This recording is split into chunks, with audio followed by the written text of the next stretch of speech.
প্রত্যেকটা জিনিস আর এমন হয় যদি বাইক, এইটা প্রত্যেকটা মানুষের শখের জিনিস, আর শখের জিনিস যদি নষ্ট হয় একদম কলিজায় যায় লাগে। এমন একটা বাইক মানিক ভাইয়ের কাছে নিয়ে আসছে অ্যাক্সিডেন্ট করে। বাইক যদি নষ্ট হয় অ্যাক্সিডেন্ট করে ইমোশনে যায় লাগে। ইমোশন জিনিসটা অন্যরকম একটা জিনিস। বাইকটি ঠিক করতে যে কত টাকা লাগলো, কত টাকা খরচ হলো এই ভিডিওতে বলবো। শখের জিনিসের উপর টাকা পয়সা ম্যাটার করে না। এইগুলা যত যা পার্টস লাগে সব পার্টস নিয়ে আসছে মানিক ভাইয়ের কাছে। মানিক ভাইকে বলছে আপনি আপনার মতো করে ঠিক করে দেন। মানিক ভাই সেইভাবে লাগাই। খুবই শখের ছিল কাস্টমারের বাইকটা এইভাবে যে অ্যাক্সিডেন্ট করে পচকে যাবে এটা সে কল্পনাও ভাবতে পারে নাই।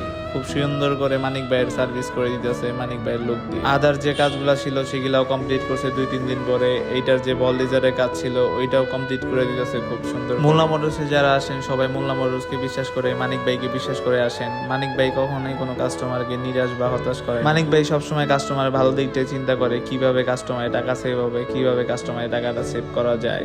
এই কাজগুলা সবাই জানে যারা যারা মানিক ভাইয়ের কাছে আগে আবার পরে কাজ করায়। অনেকজন মেসেঞ্জারে হোয়াটসঅ্যাপে মানিক ভাইকে মেসেজ দিয়ে পান না। আসলে মানিক ভাই ব্যস্ত থাকার কারণে কারো রিপ্লাই ঠিকঠাক মতো দিতে পারে না। কোনো সমস্যা নাই, মানিক ভাই সবসময় চেক করবে এখন থেকে কে মেসেজ দেয়, কে আসতে চান। যারা যারা আসতে চান কল দিবেন মানিক ভাইয়ের নাম্বারে। মানিক ভাইয়ের নাম্বারে কল দিলেই সবসময় খোলা পাবেন। মানিক ভাই অবশ্যই ফোন ধরবে, আপনাদের রিপ্লাই দিতে পারবে। আলহামদুলিল্লাহ ভালোভাবে কাস্টমার গাড়িটা ঠিকঠাক করে দিয়েছে, পুরো পার্টস লাগাই দিয়েছে, যা যা কমপ্লিট ছিল লাগানোর সবগুলো লাগাই। মানিক ভাইয়ের আসলে টাকা পয়সার দিক দিয়ে কেউ চিন্তা করে না। মানুষ চায় ভালো সার্ভিস, মানিক ভাই সেই ভালো সার্ভিসটা দেওয়ার চেষ্টা করে সবসময় কাস্টমারকে। কাস্টমার সবসময় হ্যাপি থাকে এইটাই চিন্তা করে মানিক ভাই। ভাইয়ের যে পার্টসগুলো ক্ষতি হয়েছিল ওগুলা 73,000 টাকার মতো ক্ষতি হয়েছিল, ওগুলা পার্টসগুলো লাগাই দিচ্ছে। আশা করি সবাই ভালো থাকবেন, আসবেন সবাই। আসসালামু আলাইকুম।